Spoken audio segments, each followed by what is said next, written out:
Character reader है, ये आपके आउटपुट में आता है। ठीक है, OCR का पूर्ण रूप ऑक्टल करेक्टर रीडर है कि नहीं, यह सुनो मैं आपको बताऊं। इसमें से आप लोगों में से कोई भी इसको बता सकता है ट्रू या फॉल्स है?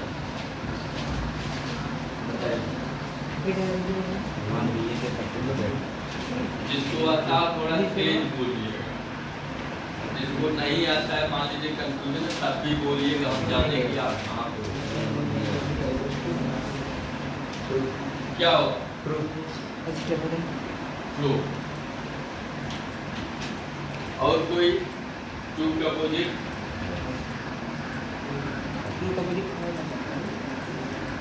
कमलेश बाबू आप बताइए।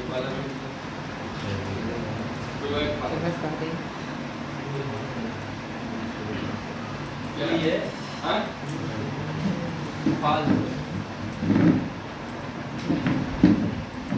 आर्टिकल, आर्टिकल की जगह पे आर्टिकल होता है। करेक्टर रीडर की जगह पे रिकॉग्निशन हो जाएगा, तब ये ट्रू होगा। इसलिए आर्टिकल करेक्टर रिकॉग्निशन इसका पूर्ण रूप। अगला question, cache memory second generation में प्रयोग की गई।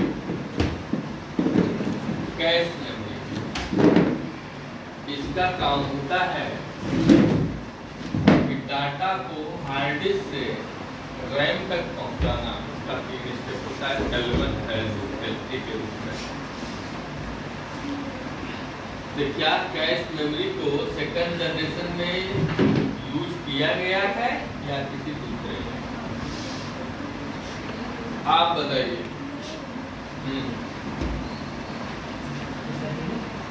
क्या होगा? ट्रू या फॉल्स?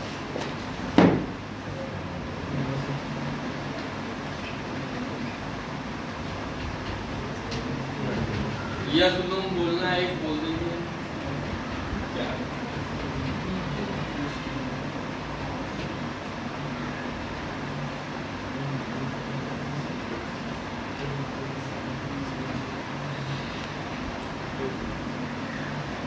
अब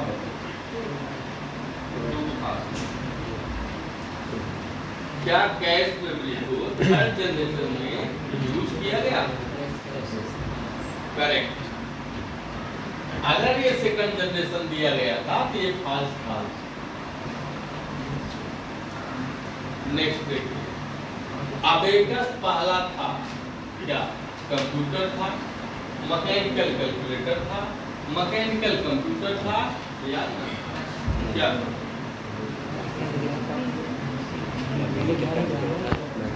करेक्ट, बी मैकेनिकल कैलकुलेटर था, क्योंकि उस समय कोई भी हमारे पास काउंटिंग डिवाइस नहीं थी, प्रथम गणना यंत्र था जिससे हम काउंट कर रहे थे, तो मैकेनिकल क्या था? कैलकुलेटर था। नेक्स्ट है प्रथम इंटीग्रेटेड सर्किट युक्त कंप्यूटर था, वो कंप्यूटर जिसमें जो है आईसी लगाया गया, IBM 7000, ENIAC, Unitech, IBM system 307। IC युक्त का मतलब हुआ आईसी यूज कब की गई? Third generation. ठीक है, थर्ड जनरेशन आपका शुरू कब होता है? 64 के बाद, 63 के बाद 71 तक आपका थर्ड जनरेशन है।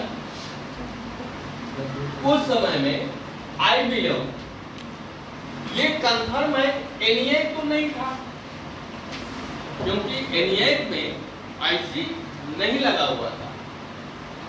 यूनिटेक कोई कंप्यूटर था नहीं, ये किसी कंप्यूटर का नाम नहीं।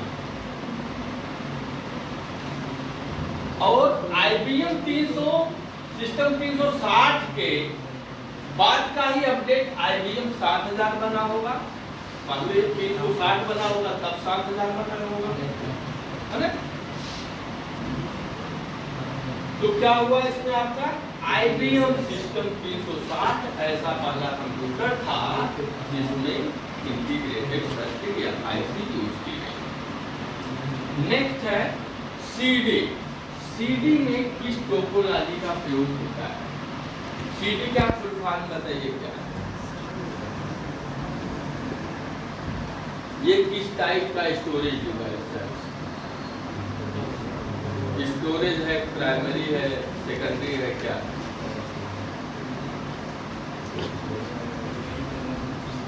CD की खोज किसने की? कल परसों हमने क्वेश्चन दिया हुआ था।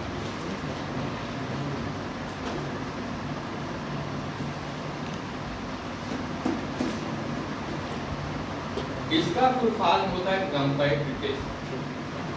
ये सेकेंडरी मेमोरी में आता है। रसेल ने इसकी खोज की थी 1980 के दशक के आसपास। CD में कार्य किस टोपोलॉजी, किस टेक्नोलॉजी का यूज होता है? जैसे CD लगा के हम देखे होंगे या DVD लगा के देखे होंगे, उसमें किस टेक्नोलॉजी का प्रयोग होता है? मैकेनिकल, इलेक्ट्रॉनिक, लेजर, ना। जो आप पिक्चर देखे हो, वीडियो हॉल में देखे होंगे या प्रोजेक्टर देखे होंगे शादी फंक्शन में जहाँ पे लाइव चलता है।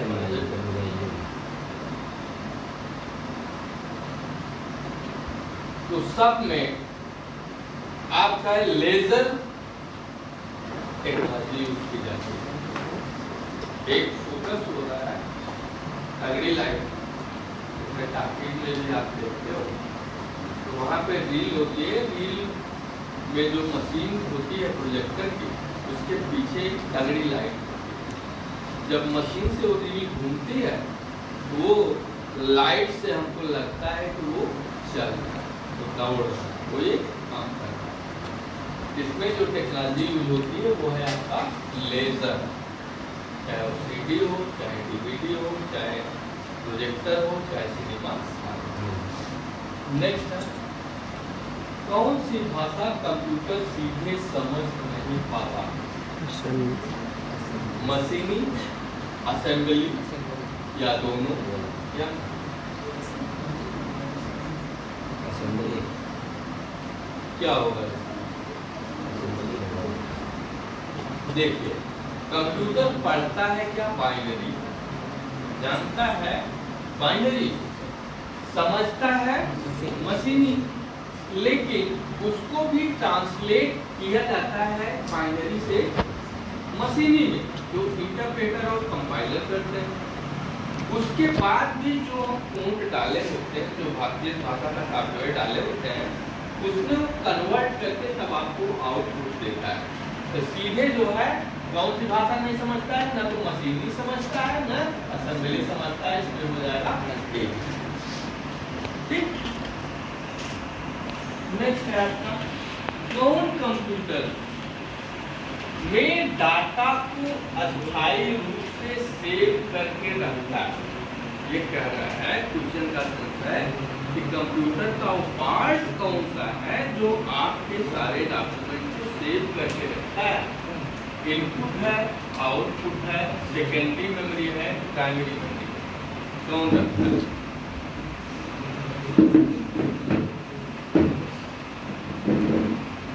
हार्ड डिस्क रखता है, पेन ड्राइव रखता है। वो तो पेन ड्राइव में भी रख सकते हैं, लेकिन कंप्यूटर के डाटा को कौन रखेगा? हार्ड डिस्क रखेगा, जो आपका सेकेंडरी मेमोरी में आएगा। ठीक है। नेक्स्ट है कौन सी प्रक्रिया फाइलों व खाली स्पेस को सुव्यवस्थित करके सिस्टम की गति को बढ़ाती है? जैसे आपने फाइल बनाया तो आप किस प्रोग्राम पे काम करके आपने फाइल को बनाया है? डॉक्यूमेंट पे या म्यूजिक पे या वीडियो पे या पेंट पे या कोई इमेज आपने ड्राइंग बनाई, आप तो बना के सेव करके चले गए, है ना? उसके बाद आपकी फाइल किस फॉर्मेट पे बनी है, किस प्रोग्राम पे बनी है, उस फोल्डर से ले जाके व्यवस्थित करने का काम कौन करता है। डाटा को इनक्रिप्ट करना, फाइलों को डिलीट करना, डिस्क फ्रेगमेंटर या कंप्रेस। डाटा को इनक्रिप्ट करने का मतलब हुआ कोई भी डॉक्यूमेंट है उसको हम लॉक करना। फाइलों को डिलीट करना, जो फालतू की फाइलें हैं उसको हम रिमूव कर रहे हैं, हटा रहे हैं। डिस्क फ्रेगमेंटर यही है जो खाली स्पेस को, आपकी फाइल किस फॉर्मेट में है, किस प्रोग्राम की है, कहाँ पे उसको जाना है, जहाँ पे रखी जाती है उसका एक निश्चित पता होता है हार्ड डिस्क। जैसे हमारा आपका पता होता है कि हम फला गाँव के हैं, हमारा थाना ये है, जिला ये है, उसी तरह उनका भी पता होता है। तभी आप एक बार क्लिक करते हो उस पते से कैश में ढोक के आपको प्रस्तुत कर सकते हैं। डिस्क फ्रेगमेंटर है जो खाली स्पेस को व्यवस्थित कर देता है और कंप्यूटर को कर देता है। कंप्रेस क्या करता है, जैसे मान लीजिए आपके कंप्यूटर में थोड़ा बहुत जगह अगर कम है, कोई हम डॉक्यूमेंट रख रहे हैं या सॉफ्टवेयर लोड कर रहे हैं, तो उसको कंप्रेस करके संकुचित कर देता है। जैसे प्राइवेट बसों में कंडक्टर होते हैं, कहते हैं 3 लोग बैठे उसमें 4 लोग बैठते हैं, 5 लोग बैठते हैं, इतना भी जगह उनको दिख जाती है नीचे से, पीछे चलिए, हाथ नीचे करिए, ये करिए, मतलब जरा भी जगह वो छोड़ते नहीं है। ठीक उसी तरह से ये कंप्रेस करके, ठीक जैसे एक एरिया की फाइल आती है, यहाँ रखी गई, बिल्कुल जगह नहीं होगी, अगली फाइल किस एड्रेस पे रखी जाएगी, तो छोटा करके आपको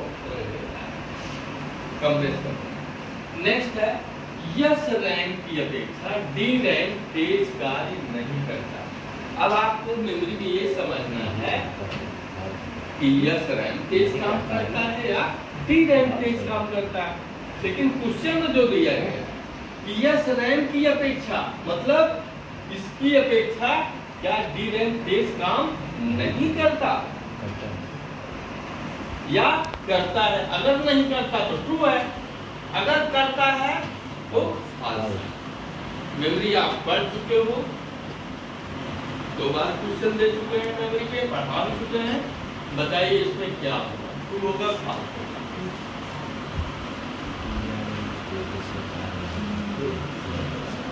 ट्रू है, करेक्ट, क्योंकि यस रैम की अपेक्षा डी रैम कार्य नहीं करता, बल्कि डी रैम की अपेक्षा यस रैम तेज काम करता है।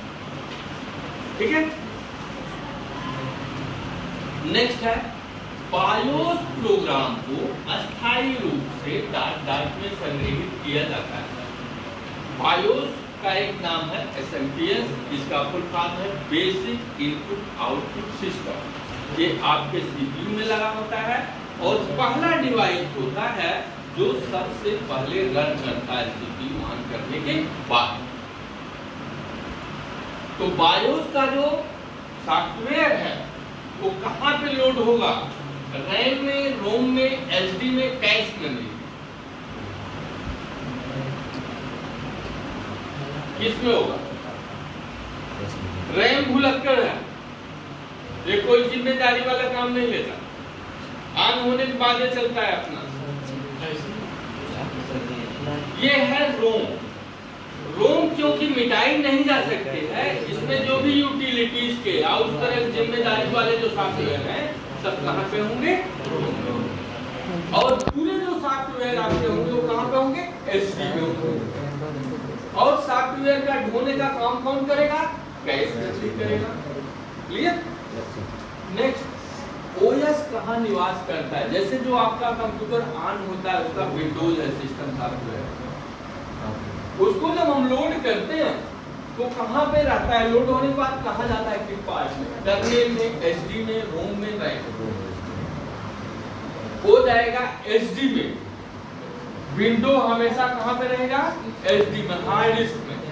कर्नेल OS का मुख्य भाग है। हार्ट ऑफ ओएस या मेन पार्ट ऑफ ओएस क्या है, कर्नेल है। लेकिन ओएस रहेगा कहां आपका, एचडी में रहेगा, हार्ड डिस्क में रहेगा। अगर हार्ड डिस्क नहीं है तो आपका ओएस लोड नहीं होगा। नेक्स्ट, डिवाइस ड्राइवर लोड करने का कार्य एचडी का है। True and false?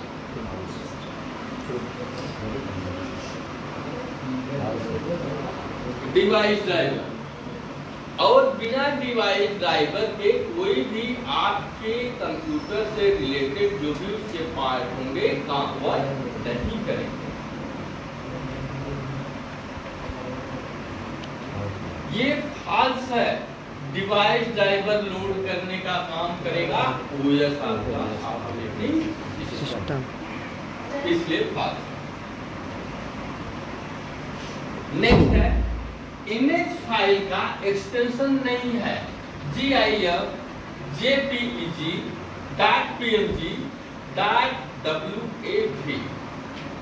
Image file जो ड्राइंग प्रिंट आप कर चुके हो, उसमें जो एक्सटेंशन है वो क्या है, 3 इसमें से है, 1 नहीं है, वही आपको छांटना है क्योंकि निगेटिव पूछा हुआ। तो GIF भी है, JPEG भी है, डायरेक्ट हम फोटो खींचते हैं JPEG में जाता है। PNG जो हम ड्राइंग करके बनाते हैं। .wav ये किसका है, ऑडियो का है। कोई भी चीज जब आवाज आप जो है रिकॉर्ड करके रखते हो तो फाइल सेव करके जब रखोगे तो वो .wav में होगा, किस फॉर्मेट में चलेगा। नेक्स्ट है, रोम किस प्रकार की मेमोरी है, प्राइमरी, नॉन वोलेटाइल, AB दोनों, इसको बताएं क्या होगा।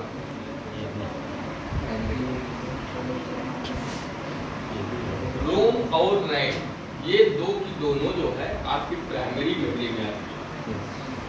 रैम वोलेटाइल है, भुलक्कड़ है, रैम नॉन वोलेटाइल है। तो कह रहा है रोम किस प्रकार की मेमोरी है, प्राइमरी भी है और नॉन वोलेटाइल भी है, भुलक्कड़ नहीं है, इसलिए AB। नेक्स्ट है, अगर किसी कंप्यूटर में 2 प्रोसेसर लगे तो उसे क्या कहते हैं, multi program, multi processor, multi processing none.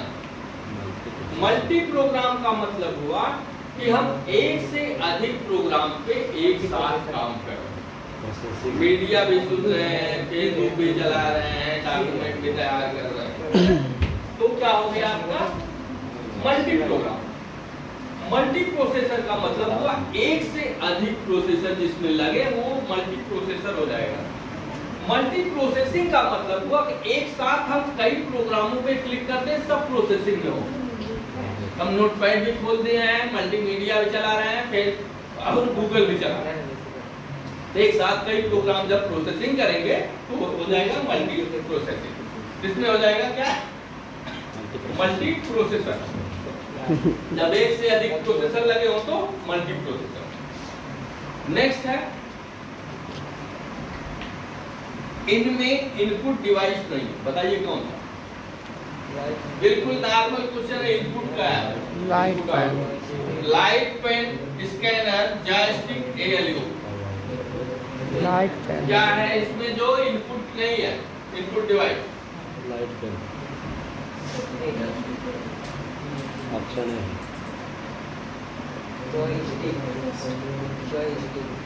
कौन सा, ये वाला, a light pen. Light pen भी है, स्कैनर भी है, जॉयस्टिक भी है। ये गेम खेलने के लिए है, ये ड्राइंग बनाने के लिए है, ये स्कैनर स्कैन करने के लिए, ALU अंदर ये मैथमेटिकल गणना करता है, यही आपका इनपुट डिवाइस। नेक्स्ट है, प्रोसेसिंग प्रक्रिया में प्रति यूनिट समय कहलाता है। जैसे मान लीजिए कोई प्रोग्राम आप जल्दी ओपन करने के लिए क्लिक कर दिए, क्लिक करने के बाद और पूरी तरह से ओपन होने के बीच की जो प्रक्रिया होती है वो आपकी होती है प्रोसेसिंग। तो प्रोसेसिंग में पर यूनिट जो समय लगता है उसको हम क्या कहते हैं, इनपुट, आउटपुट, कैपेसिटी, थ्रूपुट।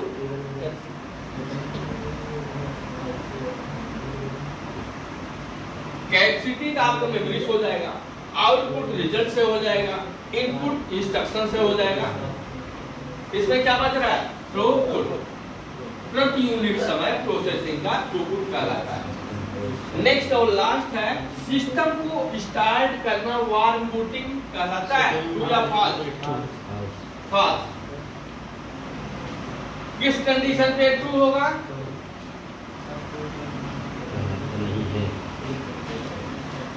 नहीं लगा, यहाँ पे कोल्ड बूटिंग कर देंगे या वार्म मिटा देंगे तो ये ट्रू हो जाएगा।